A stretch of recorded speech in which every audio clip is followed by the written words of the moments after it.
অনেকের তখন হয়তো ভরসা বিশ্বাস হয়নি। দিনের শেষে কিন্তু সময় প্রমাণ করে দিচ্ছে মমতা ব্যানার্জি ওয়াকাফের পক্ষে না ছিল, না আছে, না আগামী দিনে থাকবে।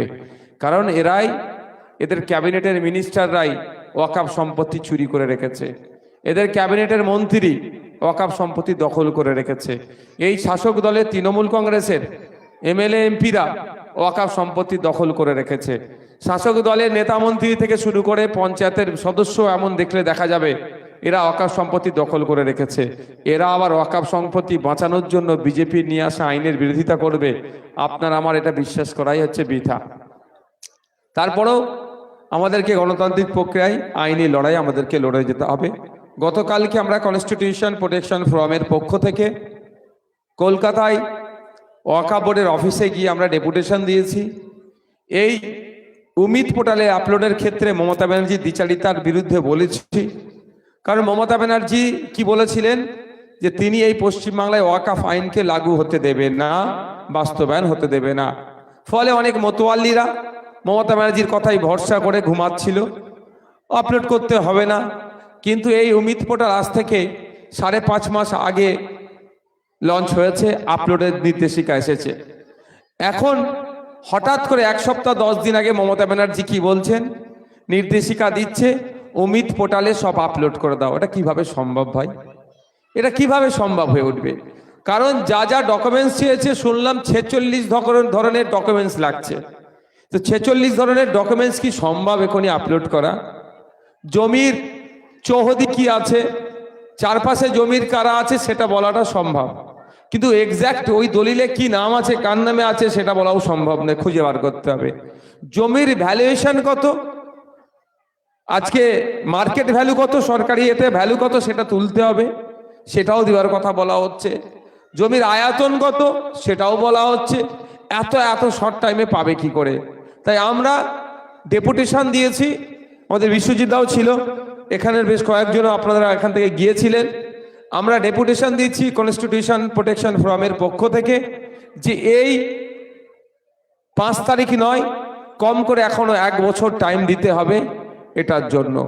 সাথে সাথে এটাও বলেছি যে জটিলতা করে রেখেছে অমিত পোর্টালে ডকুমেন্টসের কচলাকচলিতে অনেক ভালো জমি, ওয়াকাফ জমিকে ইচ্ছাকৃতভাবে বেহাত হয়ে যেতে পারে, সেটা সরলীকরণ করতে হবে।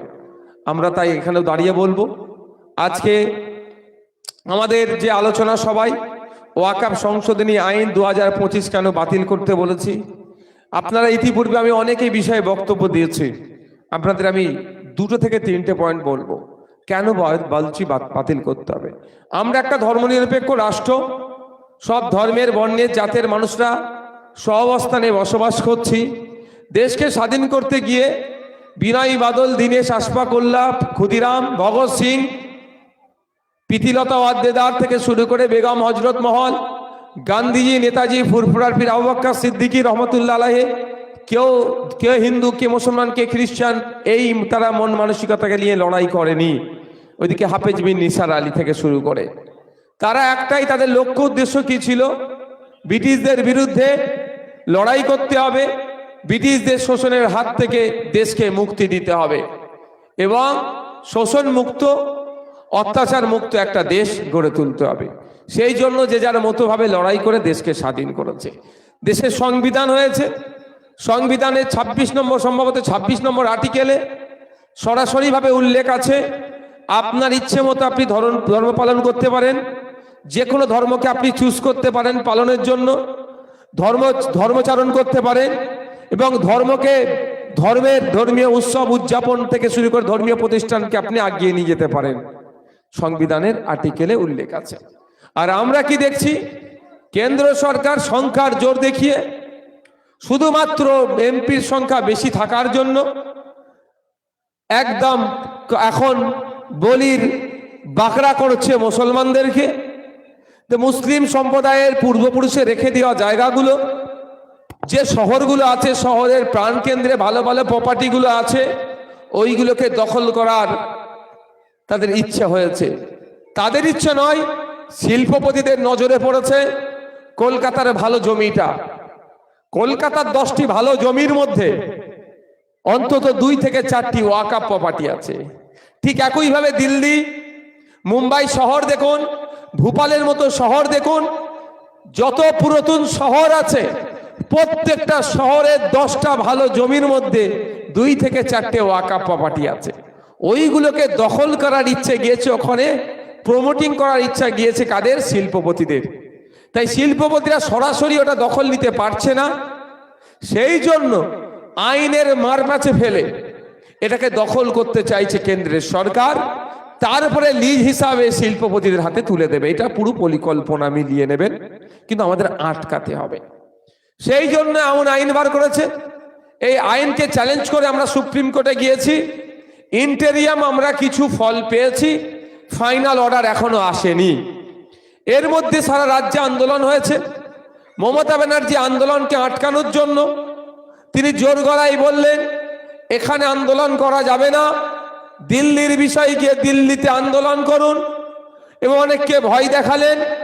অনেকে ভয় পেয়ে গিয়েছিল, আইএসএফ ভয় পায়নি মমতা ব্যানার্জির চোখ দেখানোকে, নওশাদ সিদ্দিকী ভয় পায়নি, লক্ষ্মীকান্ত হাসদারা ভয় পায় না, তা আপনার বিশ্বজিৎ মাইতিরা ভয় পায়নি। সেই জন্য আমরা লাগাতার ওয়াকফ নিয়ে আন্দোলন করে গেছি। কিন্তু কি বলেছিলেন সাথে সাথে? জৈন ধর্মের একটা ধর্মীয় অনুষ্ঠানে গিয়ে কি বলেছিলেন? যে পশ্চিমবাংলায় উনি এই আইনকে লাগু হতে দেবে না। ফলে এই যে আন্দোলনের দানাটা আর বাঁধতে পশ্চিমবাংলায় দিল না। পশ্চিমবাংলার মাটি আন্দোলনের মাটি, পশ্চিমবাংলার মাটি বিপ্লবের মাটি। আপনারা জানেন ব্রিটিশদেরকে যে তাড়ানোর জন্য পশ্চিমবাংলার মাটি কতটা অবদান রেখেছিল। ব্রিটিশদেরকে দেশ ছাড়া করার জন্য অন্যান্য রাজ্যের অনেক ভূমিকা আছে, কিন্তু পশ্চিমবাংলার ভূমিকা সবার উপরে রাখতে হবে। পশ্চিমবাংলায় সব থেকে বেশি বিপাকে ফেলেছিল ব্রিটিশদেরকে। তাহলে এই মাটি সবসময় প্রতিরোধের মাটি, প্রতিবাদের মাটি, বিপ্লবের মাটি। এই মাটি থেকেই ব্রিটিশদের বিরুদ্ধে যেমন আন্দোলন সংগঠিত হয়েছিল, ব্রিটিশরা দেশ ছাড়তে বাধ্য হয়েছিল, এই মাটি থেকেই ওয়াকফ সংশোধনী আইন প্রত্যাহারের আন্দোলন সংগঠিত হলে পশ্চিমবাংলার আন্দোলনের ঢেউ অসমে গিয়ে পড়তো, পশ্চিমবাংলার আন্দোলনের ঝাঁজ আর দিল্লিতে গিয়ে পড়তো, পশ্চিমবাংলার আন্দোলনের ঢেউ মহারাষ্ট্রে পড়তো, পশ্চিমবাংলা আন্দোলনের ঢেউ সারা ভারতবর্ষে ছড়িয়ে পড়তো। ঠিক যেভাবে কৃষক আন্দোলনের সময় সারা ভারতবর্ষের মানুষ, সারা ভারতবর্ষের দিকে দিকে এমন আন্দোলন সংগঠিত হয়েছিল, পরিশেষে কেন্দ্র সরকার বাধ্য হয়েছিল যে কৃষক আইন আমি এখন প্রত্যাহার করে নিলাম বলে।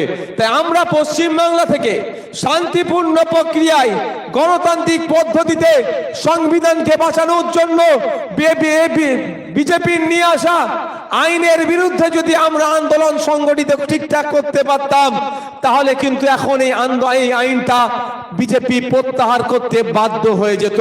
ঠিক সেই সময় হয়তো বিজেপি মমতা ব্যানার্জিকে বলেছে তোমার ওই চাকরি চোর যেগুলো আছে, তোমার গরু চোর যেগুলো আছে, কয়লা চোর যেগুলো আছে, বালি চোর যেগুলো আছে, শিক্ষা চোর যেগুলো আছে, এই চোরগুলোকে আমি ধরবো না, আর যে কটা চোরকে ধরেছি জামিন আস্তে আস্তে দিয়ে দেব, তুমি পশ্চিম বাংলায় ওয়াকফ আন্দোলনের দানা বাঁধতে দিও না।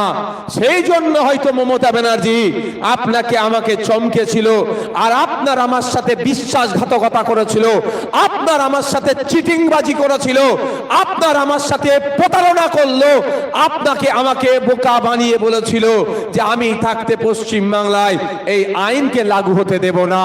তাই বন্ধুগণ আপনারা বলুন, পশ্চিম বাংলায় বিজেপির নিয়ে আসা আইনকে আইএসএফ লাগু করলো না টিএমসি করলো? একটু বলুন। আপনার বাপদাদার কবরটা কেড়ে নেওয়ার চেষ্টা কে করছে? কেন্দ্রের বিজেপি সরকার। ওই কেড়ে নেওয়ার চক্রান্তের মধ্যে মমতা ব্যানার্জি সরাসরি যুক্ত হয়ে গিয়েছে। এখন আপনারা ডিসাইড করুন, আপনার বাপদাদার কবর বাঁচাবেন না তৃণমূল পার্টিকে বাঁচাবেন? আপনার মসজিদ বাঁচাবেন না তৃণমূল পার্টিকে বাঁচাবেন? আপনার ঈদগাহ বাঁচাবেন না তৃণমূল পার্টিকে বাঁচাবেন? আপনার মাদ্রাসাকে বাঁচাবেন না তৃণমূল পার্টিকে বাঁচাবেন? আপনারাই ডিসাইড করুন। কি করবেন গো? বলতে ভয় লাগছে নাকি? কি করবেন বলুন আপনারা? কোনটা বাঁচাবেন? মসজিদ, মাদ্রাসা, ঈদগাহ, কবরস্থানকে বাঁচাতে হবে। আপনাকে বাঁচাতে হবে জল জমি জঙ্গলের স্বাভাবিক অধিকার আদিবাসীদের। 2024 সালে কেন্দ্রের সরকার 2025-এ যেমন ওয়াকফ সম্পত্তি লুটার জন্য নতুন আইন করলো, আইন নিয়ে আসলে অ্যামেন্ডমেন্ট করলো, 2024 সালে কেন্দ্রের বিজেপি সরকার আদিবাসীদের হাত থেকে জঙ্গলের অধিকার কেড়ে নেওয়ার জন্য 2006 সালের ফরেস্ট রাইট অ্যাক্টকে অ্যামেন্ডমেন্টের নামে, সংশোধনীর নামে নতুন আইন করলো। এই আইন করে কি হলো? 100 কিলোমিটার জঙ্গলের পরিধি কমিয়ে দিল। ওই 100 কিলোমিটারের মধ্যে কি হবে? আপনারা যারা শিল্পপতিরা আমোদ প্রমোদের জায়গা তৈরি করবে, রিসর্ট করবে, ভাড়া দেবে। কিন্তু সংবিধানের 6 শিডিউল অনুযায়ী যেখানে আদিবাসী অধ্যুষিত ব্লকগুলো আছে, আদিবাসী অধ্যুষিত জেলাগুলো আছে, ওই জেলায় বা ওই ব্লকের 1 টাকা ইনকাম হলে এই as per 6 schedule of constitution of ইন্ডিয়ার 6 নম্বর শিডিউল অনুযায়ী ওই 1 টাকার উন্নয়ন হলে ওই 1 টাকাই আদিবাসীরা পাবে। কিন্তু এখন নতুন আইন করে ওখানে রিসর্ট বানাবে, প্রাসাদ সম বাড়ি বানাবে, ওখানে যাই করুক না কেন ওটার আমার আদিবাসী পায়রা ভাগ পাবে না, ওটা ওই শিল্পপতিরা পেয়ে যাবে।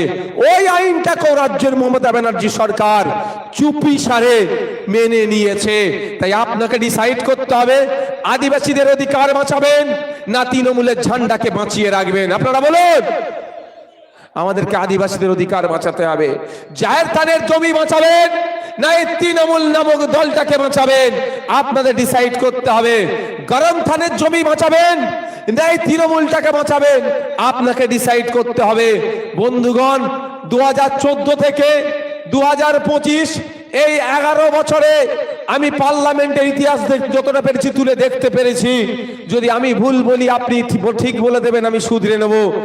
এমন একটাও কোনো আইনের বা অ্যামেন্ডমেন্টের সেন্ট্রালের এক্সট্রিম পর্যায়ে গিয়ে মমতা ব্যানার্জি বিরোধিতা করেনি বিজেপির। একটা আইনের কথা বলতে পারবেন না যে আইনটা বিজেপি নিয়ে এসছে মানব কল্যাণের বিরুদ্ধে। দেশের গণতন্ত্র বিপন্ন হতে পারে, দেশের কোনো একটা সেক্টরের নাগরিকের উপরে আক্রমণ হতে পারে, এই ধরনের বিল প্রত্যাহারের জন্য এক্সট্রিম পর্যায়ে গিয়ে গণতান্ত্রিক প্রক্রিয়াতে প্রতিবাদ করতে মমতা ব্যানার্জির দলকে দেখেনি। 2019 সালে আপনাদের বলেছিল এই গ্রামে গ্রামে এসে এনআরসি সিএ করে নাকি দেশ থেকে তাড়িয়ে দেবে। পার্লামেন্টে যখন ভোটাভুটি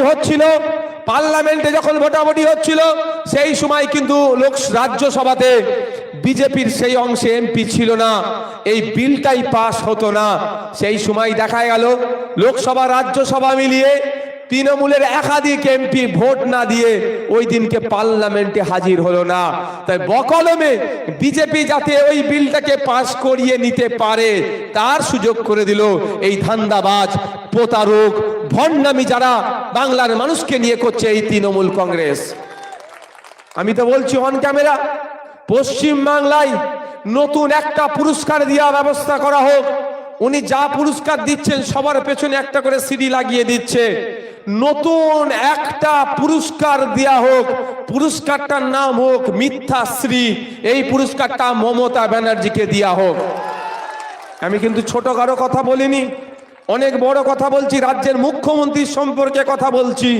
তৃণমূলের তো এখানকার এমপি কল্যাণ ব্যানার্জি মহাশয়।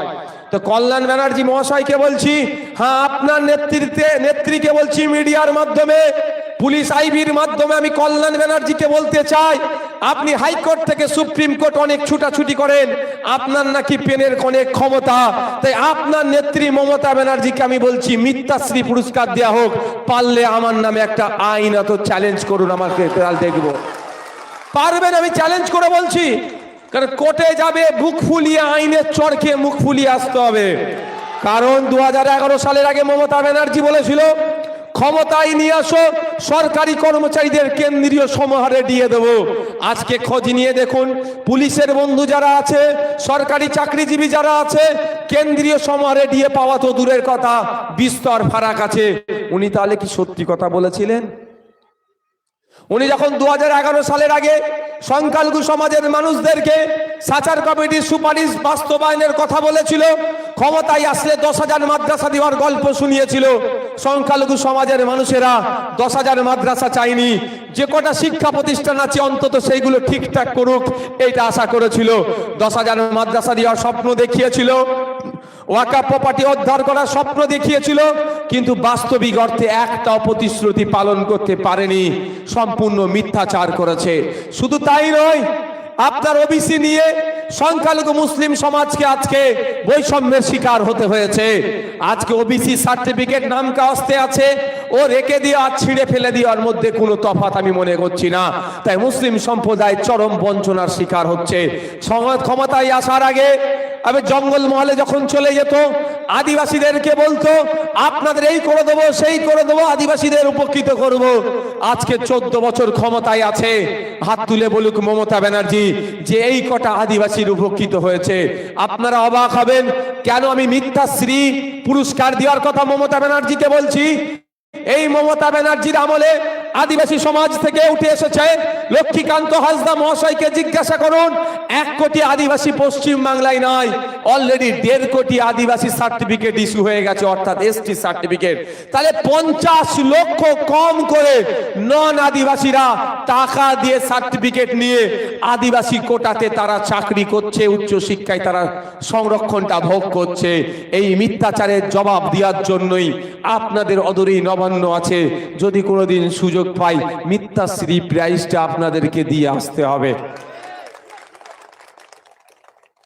একটা আদিবাসী প্রেম উথলে উঠছে কলকাতা ইউনিভার্সিটিতে, ভেরি রিসেন্ট কলকাতা ইউনিভার্সিটিতে এডুকেশন ডিপার্টমেন্টের পিএইচডি করার জন্য অনেক আদিবাসী সমাজের মানুষ বৈষম্যের শিকার হয়েছে।